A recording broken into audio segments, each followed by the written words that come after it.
हजरत महबूब इलाही के वालिद हजरत सैयद अहमद अल हुसैनी बदायूनी, बुखारी सुम्मा बदायूनी, इनका निकाह हजरत जलीखा, सरकार महबूब इलाही की अम्मी का नाम जलीखा है, सैयदा जलीखा हुसैनी, बुखारी अल बदायूनी सुम्मा बदायूनी।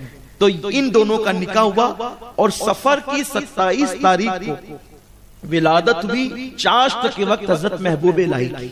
हजरत महबूब इलाही जब चाश्त के वक्त पैदा हुए तो आपको गुस्ल दिया गया।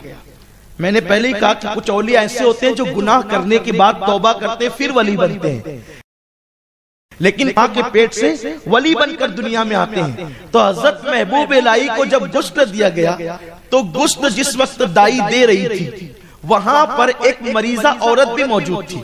वो चंद छींटे उड़ करके उस औरत पर पड़े जो मरीजा थी, तो उन छींटों की बरकत से, हालांकि वो लाइलाज मरीजा थी, लेकिन बस इसलिए वो उस वक्त आ गई थी कि चलो एक सैयदा की मैं खिदमत कर लूं और उनकी दुआएं ले लूं। हालांकि उसको तबीबों ने, हकीमों ने जवाब दे दिया था कि तेरी बीमारी का कोई इलाज नहीं है। तो दाई गुस्ल दे रही थी तो ये खड़ी हो गई वहां पर। कब महबूब इलाही अभी पैदा हुए तो चंद छींटे उसके वजूद पर पड़े, और जब वजूद पे पड़े तो उसका जिस्म गर्म होना शुरू हुआ, और जब उसका जिस्म ठंडा हुआ तो वो मर्ज खत्म हो चुका था।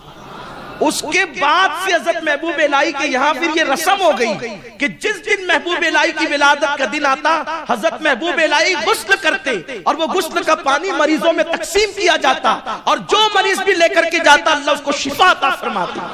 आपके बचपने में भी ये हुआ, आपकी जवानी में हुआ, और बाद में भी ये हुआ, और आज भी लिखा गया है, किताबों के अंदर मौजूद है। जिस दिन हजरत महबूब इलाही की विलादत का दिन आता है तो आज भी आपके मजार को गुस्ल दिया जाता है। हर वली के मजार को गुस्ल कब दिया जाता है? जो है वो संदल के वक्त, उर्स के अय्याम में दिया जाता है। लेकिन हजरत महबूब इलाही को जो है कि मजार को जो है वो विसाल के दिन के साथ साथ विलादत के दिन भी गुस्ल दिया जाता है, और वो मजार का पानी आज भी लाइलाज मरीजों में तकसीम किया जाता है। जो सच्ची अकीदत के साथ ले जाते हैं अल्लाह बगैर दवा के उनको आज भी शिफा अता फरमाता। ये आज भी करामत हजरत महबूब इलाही की है।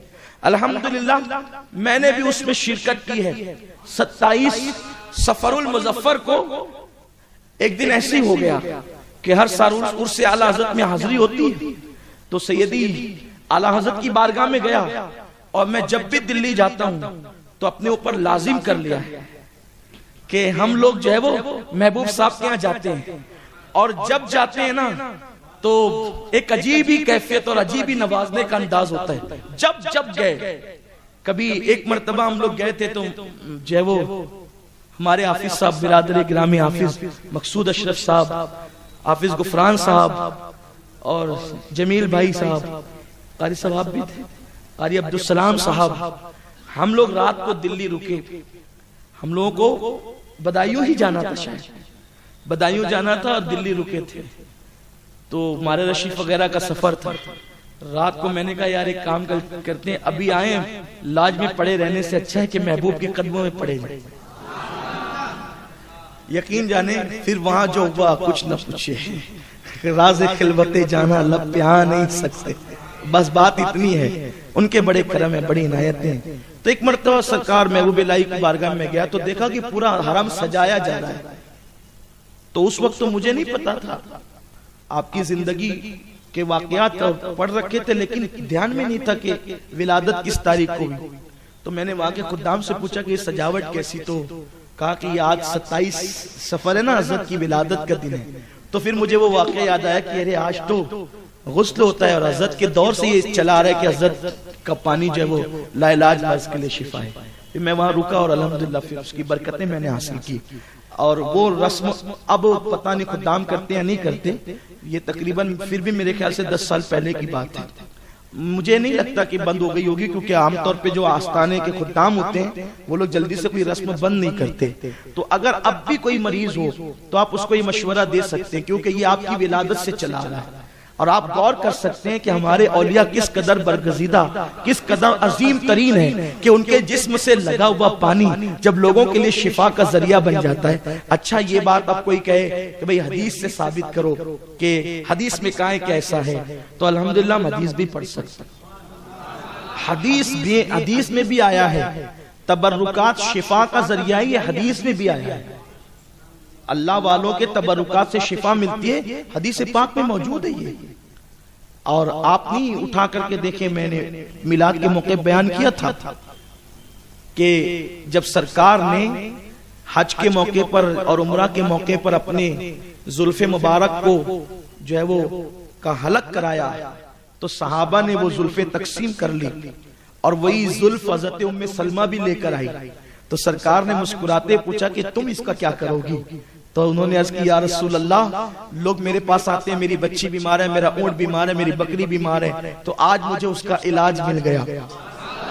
जब भी कोई मेरे पास बीमार को लेकर आएगा तो मैं इस मुबारक को पानी में जो है वो गुस्ल दे दिया करूंगी और उसका गुसाला मैं मरीजों को पिला दिया करूंगी, तो अल्लाह उस लोगों को शिफा अता फरमाया करेगा। तो ये तबर्रुकात की असल हैसियत तो हदीस में मौजूद है, लेकिन असल बात यह है कि सबूत और हवाले सब हैं और उसको पढ़ते और पढ़ते रहेंगे, दलील देते रहेंगे, लेकिन असल फायदा उन लोगों को मिलता है युमिनूना बिल गैब, जो बगैर दलील के गैब पर ईमान लाते हैं, बिन देखे ईमान लाते हैं, उनको उसकी बरकतें नसीब होती है। तो हज़रत महबूब इलाही रहमतुल्लाहि ताला अलैह पैदा हुए और उसके बाद अभी आपकी उम्र चंद साल की थी कि आपका पर्दा हो, आपके वालिद बुजुर्गवार का पर्दा हो गया। आपके जो वालिद साहब थे हजरत सैयद अहमद अल हुसैनी, आप दुनिया से कूच कर गए।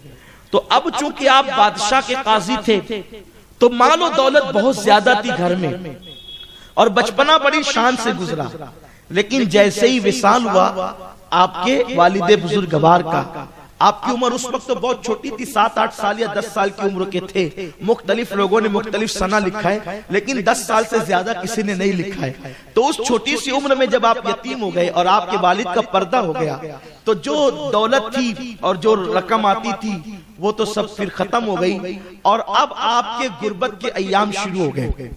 तो जिस वक्त तो गुर्बत के अय्याम शुरू हुए तो आपकी वालिदा माजिदा चरखा काट कर और कपड़े बुन करके आपका गुजर बसर करती थी और आपकी परवरिश करती थी। हजरत महबूब इलाही की बहन भी थी और जो आपके साथ परवरिश पाती थी।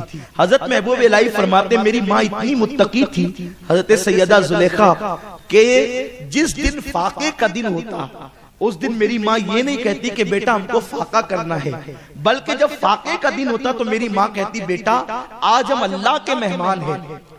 तो जब माँ कहती आज हम अल्लाह के मेहमान हैं तो फरमाते मैं समझ जाता आज फाका कशी की नौबत आ गई। और फिर खुद फरमाते हैं जब कई दिन तक के मुसलसल मुझे खाना मिलता तो मैं सोचता काश अम्मी आज ये क्यों नहीं कहती कि हम अल्लाह के मेहमान हैं, क्योंकि अब फाका होना चाहिए। देख रहे सपूत के पाँव पालने में नजर आते हैं, कैसे अल्लाह के बरगजीदा बंदे हैं। इरशाद फरमाते हैं कि जिस वक्त कई दिन तक फाका नहीं होता तो मेरा दिल कहता कि फाका हो और मेरी माँ मुझसे कहे बेटा आज हम अल्लाह के मेहमान हैं। इसी गुर्बत में जिंदगी गुजर